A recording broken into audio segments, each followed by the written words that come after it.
غریب بچیوں کو یا ان کے والدین کو روپے پیسے کا لالچ دیتے اور بھاری رقوم کے عوض ان کی بچیوں کو وہاں پہ لے جا کے کسی دوسرے کو پیش کرتے اور ان کو وہ جنسی درندہ جنسی زیادتی کا نشانہ بناتا۔ بلکہ الزامات کی اسی کہانی کا اگلا چیپٹر بھی ہے، جس میں اس جیفری ایپسٹین نے ان لوگوں کو اپنی ہوس مٹانے کے لیے بچیاں فراہم کرنے کے بعد ان غیر اخلاقی حرکات اور عمل کی ویڈیوز بھی بنائیں۔ ایپسٹین نے ایک ویڈیو لائبریری اور بڑا ڈیٹا سینٹر بھی بنا رکھا تھا، جس میں خفیہ کیمروں کی مدد سے اس اشرافیہ کے گھناؤنے کھیل اور کالے کرتوت ریکارڈ کیا کرتا تھا، جس کے ذریعے وہ ان تمام لوگوں کو بعد میں بلیک میل کرتا کہ اگر تم نے عیاشی کی ہے اور مال بنایا ہے تو ہم کرائم پارٹنر تو تھے، لیکن اب میرے پاس تمہارا ویڈیو ایویڈنس بھی موجود ہے۔ اگر اس ویڈیو کے پبلک ہونے سے بچنا چاہتے ہو تو اس کے عوض تمہیں مجھے ایک بھاری رقم ادا کرنی ہوگی۔ اور یہ بلیک میلنگ کا سلسلہ 1 دہائی تک چلتا رہا۔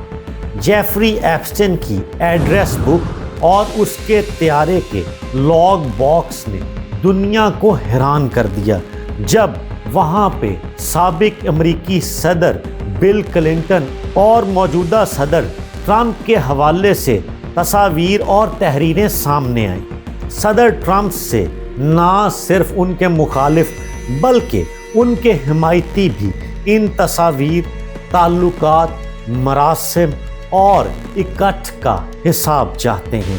وہ یہ جاننا چاہتے ہیں کہ پریزیڈنٹ ٹرمپ کی جیفری ایپسٹین کے ساتھ تعلقات کس نوعیت کے تھے۔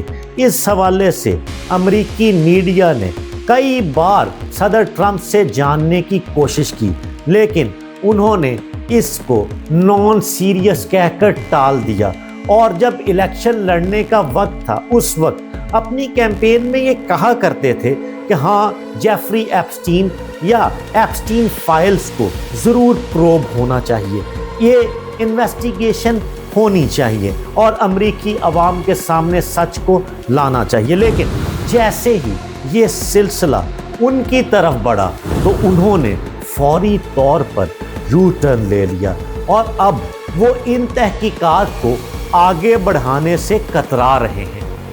برٹش رائل فیملی کے پرنس بھی اس کی لپیٹ میں آ چکے ہیں۔ شہزادہ چارلز کے بھائی پرنس اینڈریو، جنہیں پرنس ماؤنٹ بیٹن ونڈسر کا ٹائٹل بھی مل چکا ہے، ان کے بھی ایپسٹین کے ساتھ تعلقات ثابت ہوئے، جس کے بعد ان سے شاہی القابات، ٹائٹلز اور اعزازات برطانوی شاہی خاندان نے واپس لے لیے ہیں۔ اس کے علاوہ ٹیکنالوجی کی دنیا سے جڑے بڑے نام بل گیٹس، ایلون مسک، ان کے علاوہ معروف سائنسدان سٹیفن ہاکنگ کے حوالے سے بھی کچھ لائنز، سطریں اور ثبوت ملے ہیں کہ وہ بھی ایپسٹین کے ساتھ رابطے میں تھے۔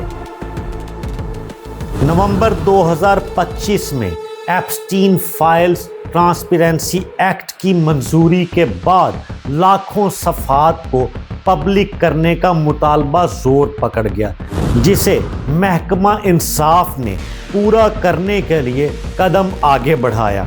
امریکن جسٹس ڈپارٹمنٹ نے لاکھوں پیجز پر مشتمل یہ دستاویزات اور ڈاکیومنٹ پبلک کیے، جس کی وجہ سے پوری دنیا میں ہلچل مچی ہوئی۔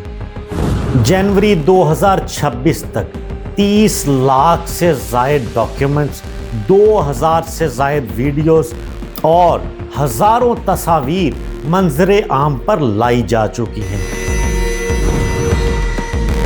حالیہ انکشافات میں پاکستان کے سابق وزیر اعظم عمران خان اور ان کی پارٹی کے سینئر رہنما شاہ محمود قریشی کا بھی سرسری ذکر آیا ہے، لیکن اس حوالے سے کوئی بھی ٹھوس ثبوت موجود نہیں کہ ایپسٹین نے کس حوالے سے ان سے رابطہ کرنے کی کوشش کی۔ ہاں البتہ کچھ حقائق یہ ضرور بتاتے ہیں کہ جیفری ایپسٹین نے پاکستانی حکام کے ساتھ پولیو کے حوالے سے رابطہ کرنے کی کوشش کی تھی، اور یہاں کے کسی بھی سرکاری یا غیر سرکاری حکام کے ساتھ کسی قسم کا دیگر خفیہ رابطہ اس میں اسٹیبلش نہیں ہو سکا، بلکہ صرف پولیو مہم کے حوالے سے کچھ ویوز اور چیزیں ایکسچینج ہوئی تھیں۔ ان جاری کردہ ڈاکیومنٹس، ویڈیوز اور دیگر چیزوں سے ایک بات صاف ظاہر ہوتی ہے کہ جیفری ایپسٹین کا یہ سارا نیٹ ورک صرف ذاتی نوعیت کا نہیں تھا، بلکہ اس میں سیاسی، معاشی، معاشرتی، تفریحی تمام شعبے کسی نہ کسی صورت میں شریک تھے۔ تو یہ انڈیویجول سے زیادہ ایک انٹرنیشنل ایلیٹ نیکسس تھا، جس میں جیفری ایپسٹین اور اس کی ساتھی میکسویل کے علاوہ بہت سارے دیگر ذمہ داران کا بھی ٹرائل ہونا چاہیے۔ ٹی این ایس دا نوید شو میں آج کے لیے اتنا ہی۔ کہانیوں کا یہ سلسلہ آپ کے لیے جاری رہے گا، آپ ہمارے ساتھ جڑے رہیں۔